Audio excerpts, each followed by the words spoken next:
Okay, so here we are in the GMC Yukon Denali 2024.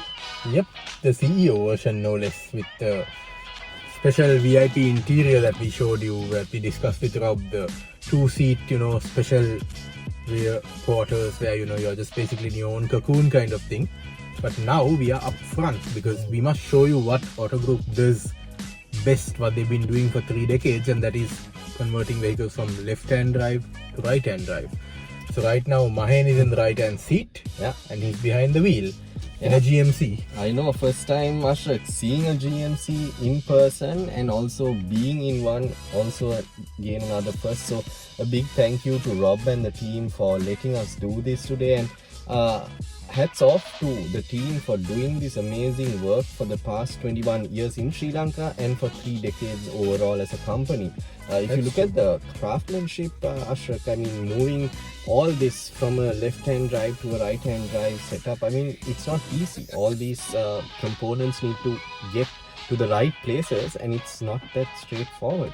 Not at all, not at all. I mean, everything from the seat controls to the dashboard to the moving the steering column, the steering rack, your window controls in the door, all those things, and a whole bunch of things have had to be moved across from one side to the other, and it's immense amount of engineering going on there. Correct, Ashok, and this is the CEO version, and as far as I heard, this is probably one of the most expensive Denalis you can get in the world.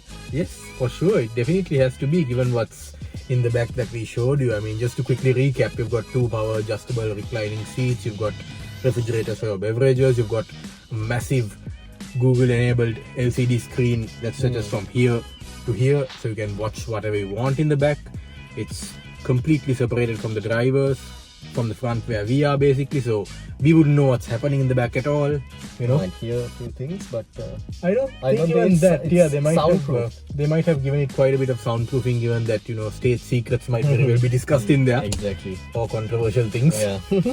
But yeah, I mean, so given what's in the back and the teak flooring and the epoxy with the little white detailing that's been handcrafted here, all those things, it's no surprise that it's so expensive, because a lot of man hours go into making this. And I think Ashok, the client who ordered this vehicle had been here in the country checking this vehicle out and had been super excited to see this as it is, and this conversion has now been coined the name, the CEO conversion. It goes as the CEO Spec, I guess. Yes, there are blacked out badges on the doors made as such.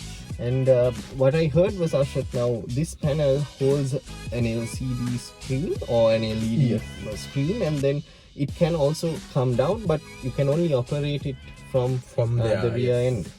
So basically only the VIPs in the back can decide when they want to speak to the driver or the plebs up front. In this case, it's me. Yeah, but you know what, Mahen?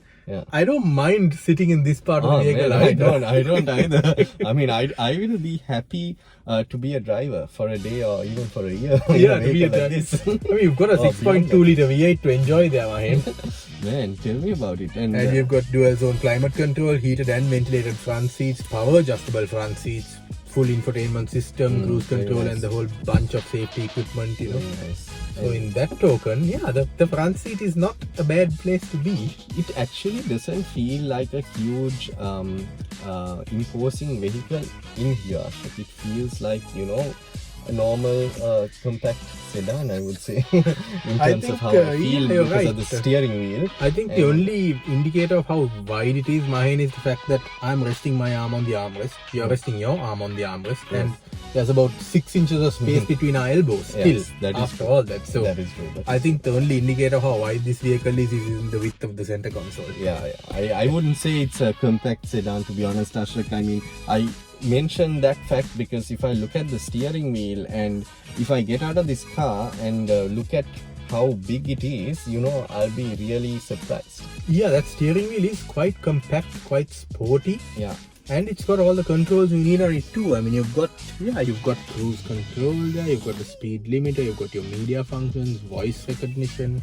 Yes. Man, this is amazing. So maybe we can show our viewers what the back looks like as well, Ashok. Yeah, I think we should hop into the back. Let's do that.